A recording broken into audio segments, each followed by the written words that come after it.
Yesterday, real great game in the NFL Super Wild Card Weekend. Chicago won 31-27 over the Green Bay Packers.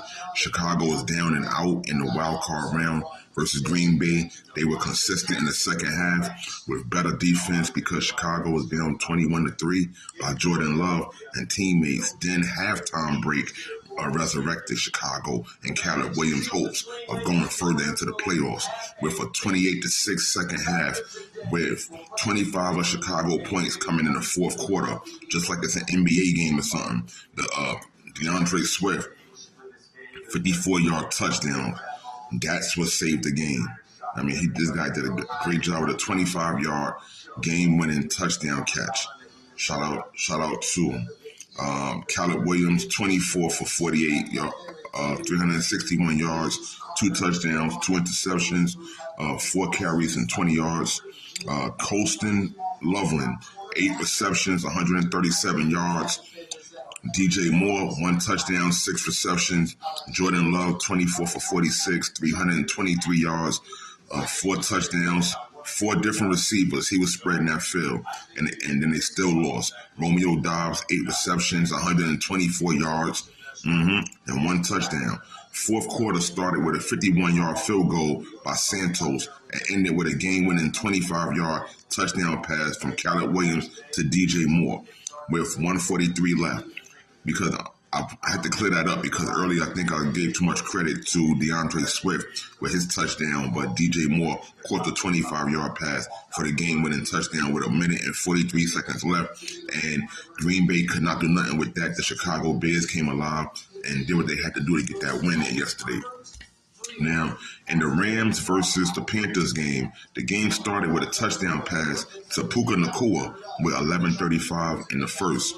However, the game would remain close, and both teams, they fought neck and neck, tooth and nails, down to the end, in what was a tight, possible memorable game.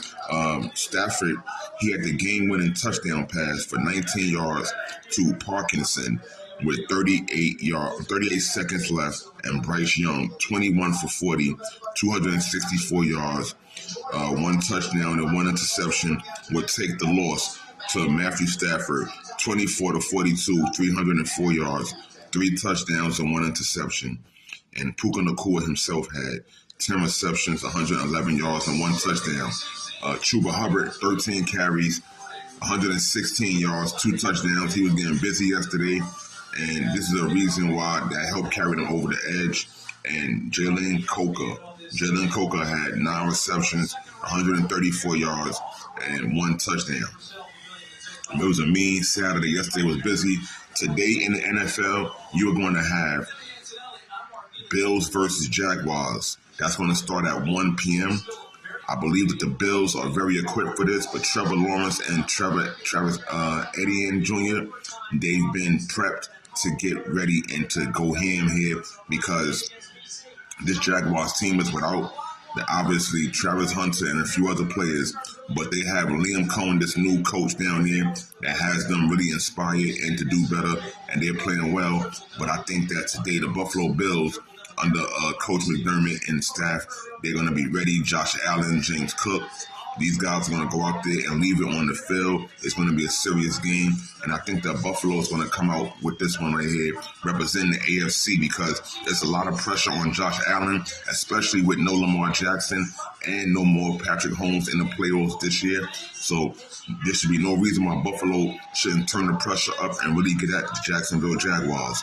49ers versus Eagles. I'm going to go with the Philadelphia Eagles on this one because I think Saquon Barkley is going to be hungry. He's going to run that offense like give me the ball, and then A.J. Brown and Jalen Hurts, they're going to find their rhythm and do what they do.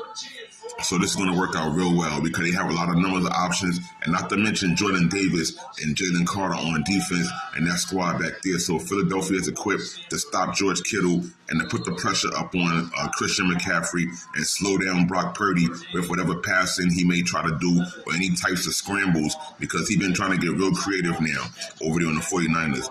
But I'm going with the Eagles on that one. That game is at 4:30. The Chargers and the Patriots. Shout out to Coach Harbaugh, but I think that there's something brewing over here in New England with Mike Vrabel as the coach. Remember Mike Vrabel, he was very good on defense himself, number 96 back then.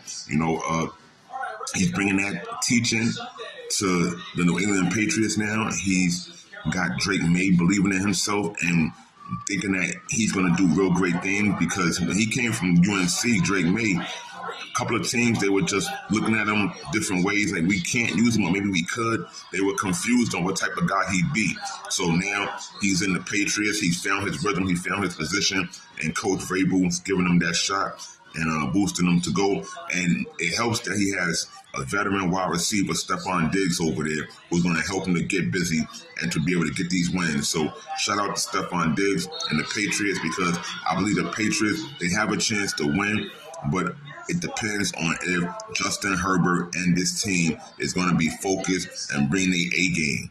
Because if the Chargers bring their A game and they step up the play, these guys, they have a defense that can really get things done. I think his name is James, but